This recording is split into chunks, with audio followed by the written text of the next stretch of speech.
Okay, Assalamualaikum warahmatullahi wabarakatuh. Salam sejahtera. Terima kasih kembali ke Kementerian Keuangan dan timbalan-timbalan KSP telah memberikan taklimat dan juga beberapa isu keutamaan, terutama dalam menghadapi sidang khas Parlimen pada 1920 bulan. Ada usul tentang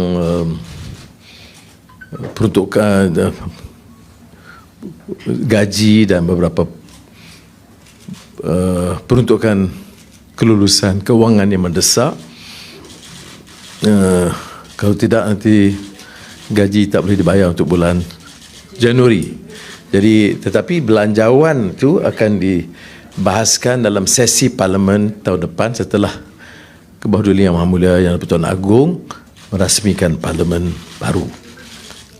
Dan tentunya kita akan meneliti semula beberapa kelulusan lama yang baik kita akan teruskan, tetapi tentu berdasarkan pendekatan baru soal kemiskinan, soal kesenjangan dan soal langkah-langkah utama memacu pertumbuhan ekonomi. Kerajaan Perpaduan akan menumpukan perhatian dalam memberikan iklim yang lebih segar dan positif untuk menggalakkan pelaburan, memulihkan keyakinan dan memacu pertumbuhan.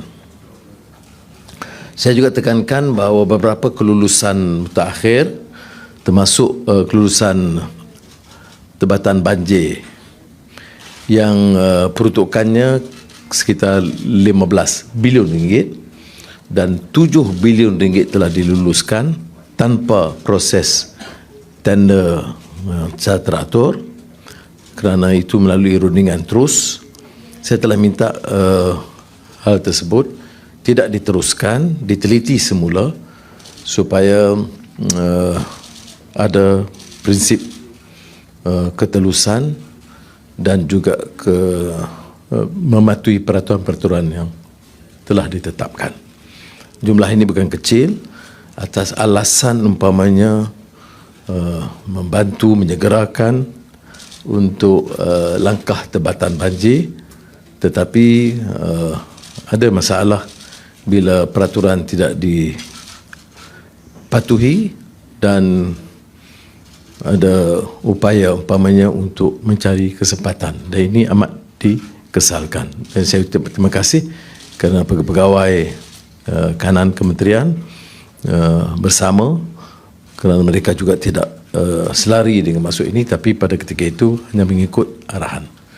Ini sama juga tentang apa yang kontroversi yang dibahaskan sekarang tentang 580 bilion dan 600 bilion ringgit semasa PKP darurat dulu.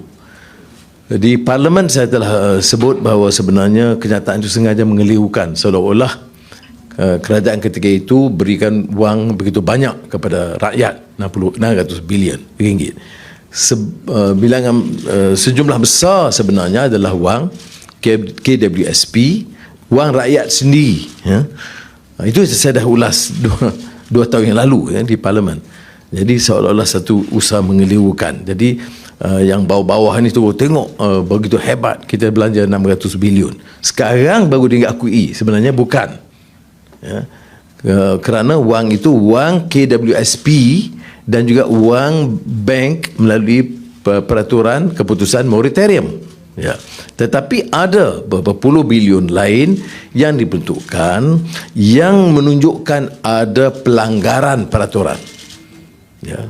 Jadi saya nak berikan peringatan kepada Tan Sri Muhyiddin, jangan cabar kerana memang ternyata ada beberapa proses dan prosedur yang tidak dipatuhi dan beberapa syarikat yang berkepentingan atau terkait dengan keluarga juga terlibat. Jadi saya ingin menjelaskan, bukan maksud saya seperti mana, saya nak tumpu perhatian mengurus negara ini, memacu pertumbuhan ekonomi dan memberi kebajikan kepada rakyat. Tetapi sebaik dicabar, kita terpaksa melihat kalau boleh hentikan seperti mana 7 bilion ringgit ini boleh kita hentikan, ya. Dan mereka boleh war-warkan bersih tidak bersih, ya. tidak bersih sama sekali bila kita sebut tentang kelulusan yang dibuat tidak mengikut peraturan. Begitu juga tentang kelulusan semasa PKP. Ini saya nak sampaikan. Terima kasih. Kalau ada soalan mendesak, ya. Semalam pagi tadi Datuk Seri Takwidin keluarkan statement bahawa kata mengenai 600,000 yang dakwaan daripada penangkapan. Kan dia kata itu adalah tuduhan fitnah besar dan akan mengadakan tindakan undang-undang kepada Perdana Menteri. Boleh minta komen sikit? Dia tak baca, ini masalahnya. Apa tindakan undang? 600 bilion peruntukan sepenuhnya. Tetapi kita akan teliti di mana ada pelanggaran peraturan dan keterisan. Saya nak nasihat Saudara Taqiyuddin, jangan gopoh kerana saya sekarang di Kementerian Kewangan. Fail ada pada saya.